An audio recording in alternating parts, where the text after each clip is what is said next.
Kemudian ayat 90, Zulkarnain pun bawa tentera dia, semua kerajaannya, untuk pergi ke timur pula. Hatta idza balagha matli'a asy-syamsi wajadaha tatlu'u 'ala qaumin lam naj'al lahum min duniha sitra. Yani ke timur. Hingga apabila dia telah sampai ke tempat terbit matahari sebelah timur, dia mendapati matahari itu menyinar segolongan umat. Maksudnya cahaya matahari kena kepada satu kawasan penduduk yang besar ni tanpa perlindungan kepada penduduk tersebut. Menyinari segolongan umat yang kami tidak menjadikan bagi mereka sesuatu yang melindungi mereka dari cahaya matahari. Saya ambil dua pendapat ulama tafsir, tak boleh ambil banyak sangat, sekali lagi keliru. Satu ulama kata Zulkarnain dan kerajaannya bergerak ke timur pula, daripada barat tuan-tuan ke timur pula. Kita kata kenderaan kau macam mana ustaz? Wallahu a'lam. Nak bukan senang tuan-tuan. Kalau berjalan 2-3 orang pun nak ke barat, ke hujung barat, kemudian ke hujung timur pula, berapa tahun ambil masa? Dengan jumlah kerajaan pula, dengan tentera dia yang ramai dan sebagainya. Bila sampai satu kawasan penduduk yang ramai, ada satu benda pelik yang dilihat oleh Zulkarnain, iaitu penduduk di kawasan itu pakaian mereka tidak menutup tubuh badan mereka. Maksudnya baju sikit lah. Kita boleh bayang orang lama dulu kan, tutup sikit lah. Sampai hari ni ada di sebahagian kawasan Afrika kan, orang perempuan atas dia tak pakai dah, tutup bawah saja sampai hari ni. Dia tutup sikit. Yang laki-laki pun pakai yang di bahagian bawah sahaja. Ni saya tengok dokumentari ni, bukannya hak 100 tahun yang lalu, ni hak setahun dua ni, sampai ke hari ni. Pakaian mereka sikit saja. Makanan mereka madu naik pokok tinggi-tinggi. Ni yang hari ni masih ada di sebahagian pedalaman Afrika. Naik pokok yang tinggi-tinggi, ambil madu kan. Adalah dia tak asap lah apa semua. Tengok dokumentari itu kan. Dan makanan yang kedua, dia panah dia sumpit monyet. Kemudian kalau harimau ataupun singa tangkap apakah, dia halau singa tu. Di tempat kita singa yang kejar kita. Di tempat dia saya tengok dokumentari tu, dia yang kejar singa tu. Bawa kayu je. Dia larilah singa ni kan. Lepas tu dia pakai ambil lah binatang tu, tanggung balik makan sampai hari ni. Maka ketika mana perjalanan ke timur ini, Zulkarnain sampai di satu kawasan penempatan manusia yang luas, tubuh badan mereka tidak dilindung dengan pakaian. Situ satu. Yang kedua, ditafsirkan oleh para ulama, tempat tinggal mereka dia jadi macam kemah kosong macam tu je. Kemah macam tu, duduk. Atas tidak ditutup. Dan banyaklah sebab yang dipilih oleh para ulama. Ulama berijtihad lah di sini. Kenapa? Ada yang kata mereka ketinggalan, ada yang sebut mereka tak tahu pembinaan. Maka ketika itulah Zulkarnain dia panggil pula pakar-pakar dia, pakar pertanian, hak jurubina apa semua, ajak kumpulan ni, seru mereka kepada Islam, kemudian ajar mereka macam ni, buat rumah dan sebagainya. Bagaimana yang tu pentafsiran dengan birra'i, pentafsiran dengan akal lah, dengan logik. Kemudian kadzalika wa qad ahatna bima ladaihi khubra, demikianlah dan sesungguhnya ilmu kami meliputi segala yang ada padanya. Thumma atba'a sababa, kemudian dia menempuh satu jalan lain yang lagi. Ini yang ketiga. Nampak tuan? Ni selepas kita baca ni kita tahu dah ada 3 perjalanan. Barat, timur, ni sampai ayat ni thumma atba'a sababa, ayat 92, perjalanan yang ketiga. Inilah perjalanan menuju ke suatu tempat di atas muka bumi. Sampai ke hari ini makhluk-makhluk itu masih berada di situ, di sebalik tembok tersebut. Inilah tempat ketiga yang dituju oleh Zulkarnain dan juga bala tenteranya. Entah sampai ke sana. Apa ayat dia? 93. حتى إذا بلغ بين السدين وجد من دونهما قوما لا يكادون يفقهون قولا. Hingga apabila dia telah sampai di antara dua buah gunung. Nampak tuan-tuan? Kita tengok dua buah gunung besar. Duduk macam tu, gunung tu duduk sebelah-sebelah macam tu. Nak buat pun tak boleh dah, dengan tangan-tangan semua naik dah ni. Hak ni lah jadi gunung saat kita cerita kan. Ni ada dua gunung ni. Kalau ada dua botol elok sikit kan. Lagi nampak. Sebab hak ni nampak bukan macam gunung ni. Hak ni. Ada tak botol satu lagi?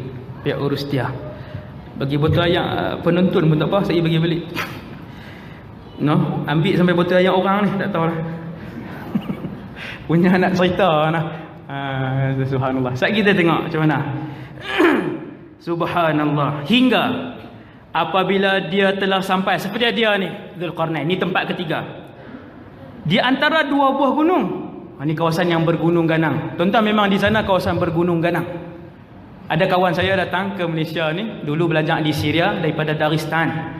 Memang kawasan tu naik ke atas apa semua ni Rusia tuan-tuan. China atas, Rusia apa semua, Siberia, kawasan tu memang kawasan yang bergunung.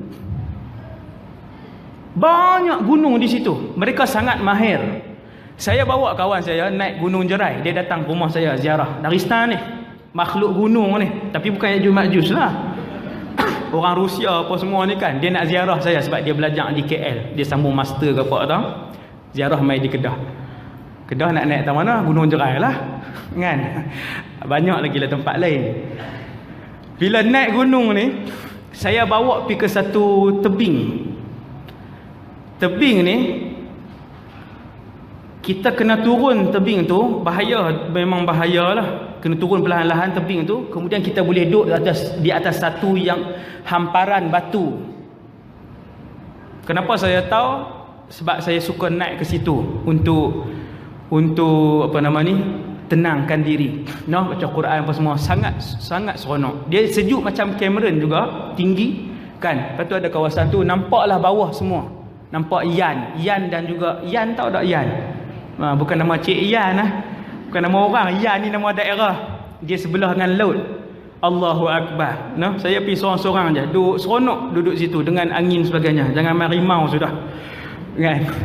Duduk situ saya bawa dia turun. Saya kata dia jaga elok ni, bahaya ni. Intabih. Khatir jiddan huna. Bahasa Arab lah komunikasi dengan dia. Kemudian dalam duduk saya duduk zikir apa semua tu, saya kali-kali hilang. Alamak, hilang pula. Dah tak bunyi suara apa ni. Panggil dia, Razi.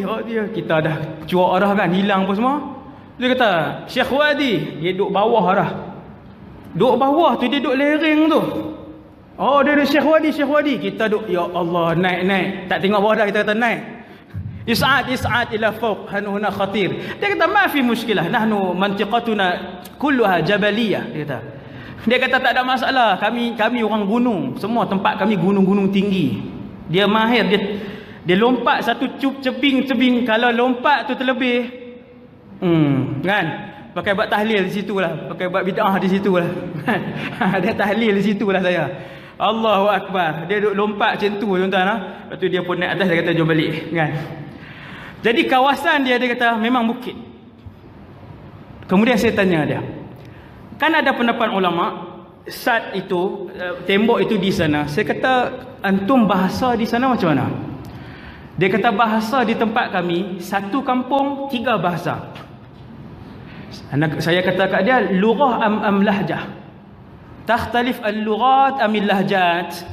Yang berbeza tu bahasa ke slang?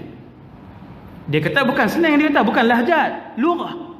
Satu kampung, hujung sana kabilah tu cakap bahasa lain, tengah cakap bahasa lain, sana cakap bahasa lain, bukan lahjah lain.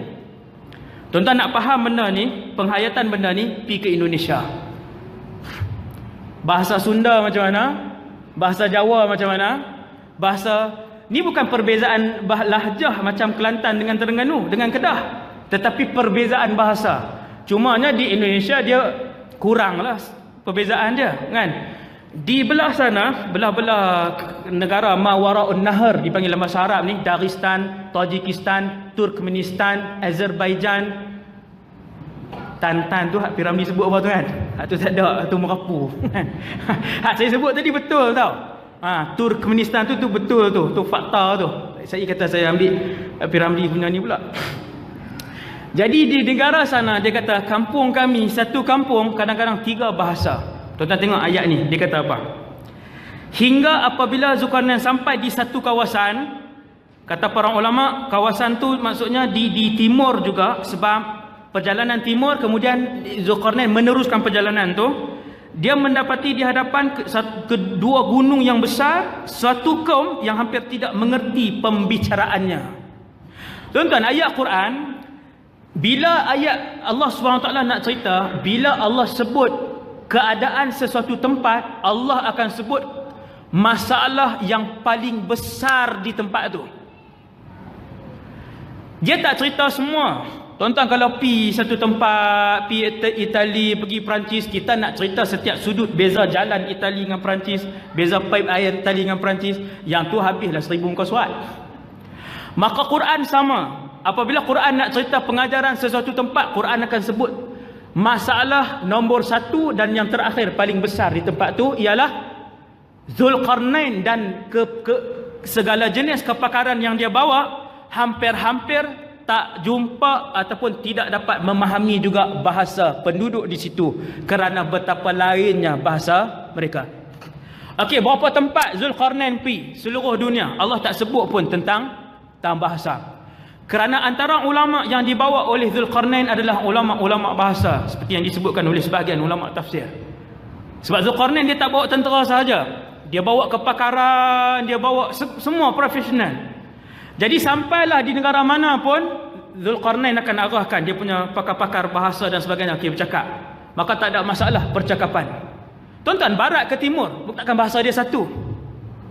Maka dalam perjalanan Zulkarnain yang luas dan jauh ini, berapa ratus bahasa yang perlu digunakan untuk diterjemahkan supaya Zulkarnain memahami penduduk di kawasan itu.